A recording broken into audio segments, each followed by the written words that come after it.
Эже момун эмне болгон акча? Бул элден элге бекер нан деген акча. Сен дагы алып турсаң болот мына. Бизге ошо 2 нан келди, бүгүн 1 нан акчаны жетпей калды. Күндө алып турсам болобу? Күндө 2ден алып турсаң деле болот, балдарың көбүрөөк да сен. Жакшы экен анда, рахмат. Дүйнөлүк пандемиянын таасиринен жабыркап, бир сындырым нанга жетпей калган үй бүлөлөр көп болду. Өзгөчө жаңы конуштарда бул маселе өтө курч экени сезилди. Өз көйгөйлөрү менен алып урушуп, жардамсыз калган үй бүлөлөргө жардам берүү үчүн жаш ишкерлер биргелешип, элге бекер нан таратуу идеясын ойлоп тапкан. Бир кап ундан тараткандардан айырмаланып, алардын жардамы көбүрөөк үй бүлөнү камтыган. Мисалы бир каптан 130 нан чыгат да.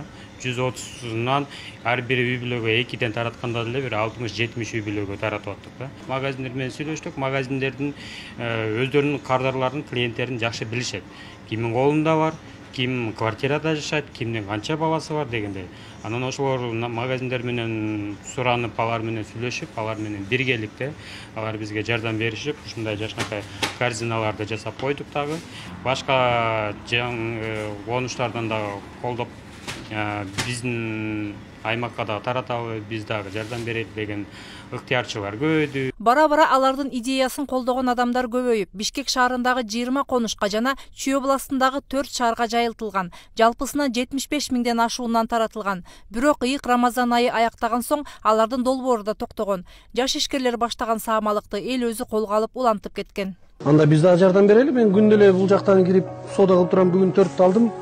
Экин анда менин атыма салып коеюн. Ооба, мейли анда жакшы болот. Муктаждар көппү неге? Муктаждар азырынча көп болуп атат. Мен да 2 нан салып коеюн, көрсөңүз. Ал эми ыктыярдуу жардам берүүгө көнүп калган ишкерлер дагы башка долбоорлорду ишке ашырууга белсенди. Биринчисинде балык берсек, экинчисинде кайырмак бергенге бир түрткү себепкерлерден болсок деп ойлонуп жүрдүк. Анан бир күнү кечинде кетип баратып эле велосипед менен ойго быйыл жарамазан айткан киши жок деп ойго эске түшүп кетти да. Мектептин долбооруна марафон катары жарамазанды колдонуп, Курал Чокоев досубуз менен андан суранып, биз элден элгенин уюштуруучулары депутаттардыкына барып жарамазан айтып башташты балдар. Ошол жактан чогулган акчага Кудай буйруса күзүндө бир 2 мектеп ачсак деген оюбуз бар. Ак Жар конушуна, анан ошо алтын казыкка жакка деп атабыз. Айыр башына тарталбай, Кылыч Исамамбетов. Жарамазандан түшкөн каражатка контейнерден көчмө мектеп уюштуруу пландалууда. Ал мектептерде англис, орус тилдери жана финансылык сабаттуулук сабактары өтүлөт. Ал сабактарга 6 жаштан өткөндөрдүн баары катыша алат. Биз ойлондук да. Россияга барат, зарубежге барса эле кара күч болуп калат тил билбегендиктен депчи. Анан тил кичине билип калса, зарплатасы 30 000 рубль болсо 60 000 рубльга чыгат экен.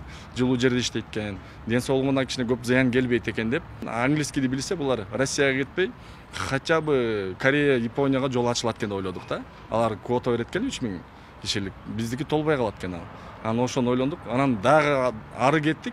Эки тилди билсе, Кыргызстанда да көп жумуш бар экенин үйрөндүк.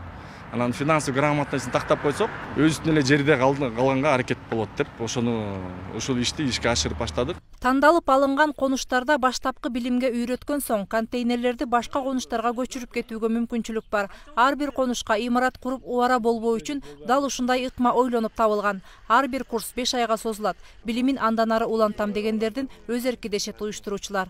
Мээрим Ташыбекова, Урмат Мамбеталиев, 7 канал, Бишкек.